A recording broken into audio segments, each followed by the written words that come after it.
Hey mga brods, may balita nga tayo dito po kay Romeo Travis. Yes, kilala nyo ba at natatandaan nyo ba? Ito pong 6'7" import na ito. Yes mga brods, ito lang naman yung nakapag-champion sa Magnolia Hotshots tong 2018 to 2019 and best import of the conference din dati noong 2015 sa Alaska Aces mga kabrods. So itong si Romeo Travis ay nasa edad 40 years old na rin. Alam din naman natin na medyo alanganin na yung kanyang edad. Pero ito mga kabrod, susubukan ito ng San Miguel Beermen as their import sa Governors Cup 2025. Titignan nila yung conditioning ng katawan ni Romeo Travis kung okay pa. Dahil yun nga, hindi pa rin naman nawawala yung shooting neto dahil sa mga reports and rumors natin na hanggang ngayon ay nakikipag-pick up game pa rin ito pong si Travis kahit nung 2021 na yung pinakahuling pinaglaruan niyang liga dito sa France sa Limoges Serle Saint-Pierre. May mga liga pa rin naman si Travis na pinaglalaroan dyan sa Amerika. Yes, ito nga yung dating kaampi ni LeBron James sa Akron College and ito yung pinaka best friend din ni LeBron. Kaya nga ito pong si Travis na 40 years old, na kasing edad lang din ni LeBron James na 40 years old din mga brods. And ito, sabi nila ay may ibubuga pa rin naman. Ito pong si Romeo Travis katulad din ni LeBron James dahil mga Akron players na ito ay hindi rin naman nila hinahayaan yung kanilang conditioning, yes mga kabrods, yung kanilang health. Kaya nga ito pong si Romeo Travis na nakapag-champion sa Magnolia Hotshots taong 2019, malay natin magawa niya ito sa Governors Cup dito sa SMB naman. Alam din naman natin, ang SMB kaka-champion lang ngayong All-Filipino Cup. Kaya ito, sa Governors Cup naman ang kanilang focus dahil yun nga sa Grand Slam bid na gusto nilang gawin, gusto nilang burahin ulit yung titulo na hinahawakan ng TNT Tropang 5G dito sa ating paparating na Governors Cup 2025. Kaya ito, nag-aalungkat na sila ng mga best import na pwede nilang mailagay sa lineup. Kaya ito pong si Romeo Travis na former champion naman din dito sa PBA ay gusto nilang subukan nito mga kabrods. Mga siguro 2 to 3 games susubukan nila si Travis. Pag hindi naman nag-work, wala namang mawawala dahil kaya namang kumambak ng SMB dahil magagandang import naman ang kanilang masusubukan. Kaya ito pong si Romeo Travis mga kabrods, kahit sabihin natin may edad na ito, may ibubuga pa ito mga kabrods. Kaya pa makipagsabayan sa mga batang imports. Sabi nga nila, pag edad 40 ka na, dito nga lumalabas yung pagiging pinaka-veteranong age mo. Yes mga brods, kaya nga diba katulad na lang ng 40 years old na si Tenorio, napa-force sa Game 7 sa semis yung SMB. Katulad na lang ni Chris Ross, 40 years old na rin. Pero tignan nyo, kumaka na sa finals pa rin sa SMB kaya nakapag-champion din sila. Kaya ito pong si Romeo Travis na import din naman and maganda rin naman yung sistema ng training din ito sa ibang bansa, kaya pa rin may ibubuga pa rin mga kabrods dahil skill set pa rin ni Travis bago mag-champion ito pong si Justin Brownlee sa Ginebra, si Travis munang nauna sa Magnolia. Yes, yung lefty hand shooting din kasi nito ni Travis, yung magandang bitaw nito. Ito talaga yung nakapag-champion sa Magnolia. Yes, kahit hindi man ito sumugod sa ilalim at alam din naman nating slasher din ito, once na pumukol din kasi ito mga brods, pinaka-komportableng shot nito kayang-kaya niya. Yes mga brods, sabi nga nila mas sharpshooter nga daw itong si Travis kaysa daw kay JB and mas efficient sa shooting. Kaya yan ang kagandahan sa kanya. Kaya why not, diba? Subukan ito ng SMB. Mga 2 to 3 games. Pag hindi nag-click, papalitan na lang dahil sa kanyang edad. Pero malay nyo, dito, mas makikita natin yung pagiging veterano ng isang Romeo Travis ang championship experience sa PBA. Kaya komento mo lang ang opinion mo dito mga brods at isa natin yan.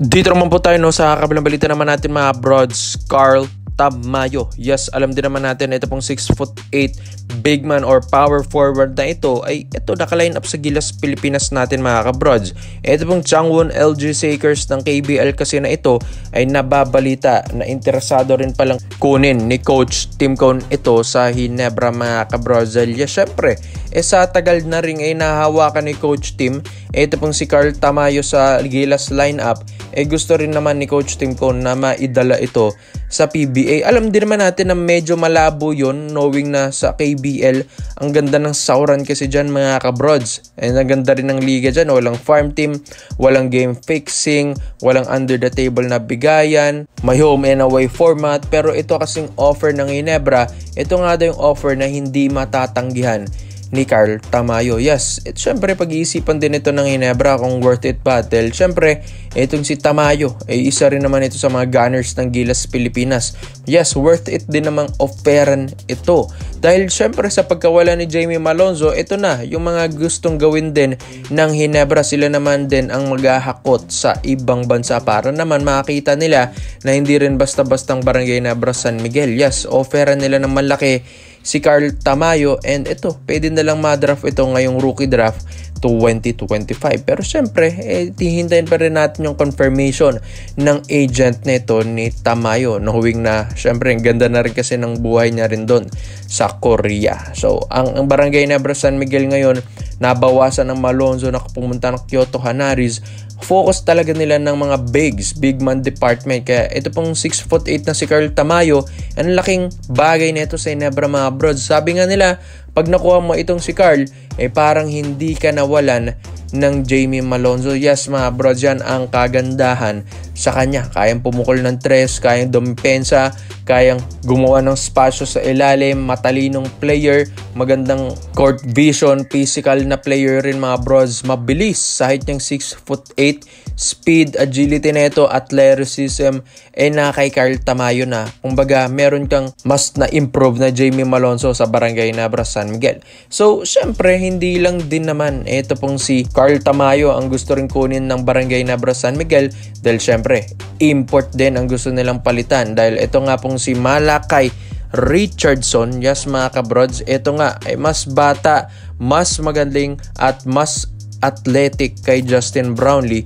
Dahil ito pong si Malakay, 29 years old lang, prime pick pa niya ito mga brods, 6'6" and former NBA player pa. Sabi nga nila kasi 2 to 3 years nang hindi napapa-champion ni JB ang Ginebra. Malay natin, nasasapawan na ito ng mga magagaling na imports sa PBA katulad na lang ni RHJ. Kailangan din may pantapat ang Ginebra dito, hindi lang sila puro Brownlee. Malay nyo, sa import na kasi ang may problema dahil syempre gusto rin naman nilang kumuha ng mga batang players din. Gusto rin nilang mag-experiment din dahil si Brownlee 36 na rin yun mga kabrods. Ito kasing si Malakay, 29 years old lang, tapos former NBA player pa. Kayang pumukol rin ng tres, napaka-athletic, mabilis mga brods, maganda rin ang court vision. And ito, naglalaro rin dati sa Strong Group Athletics ito kay Coach Charles Chu. Tapos ito ngayon ay kasalukuyan naglalaro sa Astros de Jalisco sa Mexico, sa Mexican basketball team. Kaya magandang kunin ito ng Ginebra. Why not ito yung susunod sa yapak ni Justin Brownlee, dahil may potential talaga mga brods si JB. Hindi ngayon napag-NBA pero napapa-champion ng Ginebra. Paano pa itong si Malakay Richardson? Yes mga brods, na former NBA player pa ng Sacramento Kings and Toronto Raptors. Mga kabrods, hindi rin ito basta. Kaya sa tingin nyo ba ito ba yung magiging future import ng Ginebra in the making? Malakay Richardson. Tapos isabay mo pa yung bagong era na Carl Tamayo na future rin ng Barangay Ginebra San Miguel. So, ang lakas na lalo ng Ginebra neto mga brods. Kaya komento mo lang pinyo mo dito mga brods. Isa-isa natin. Salamat po sa panonood mga brods. This is Kings Basketball. Yun lang. I'm out.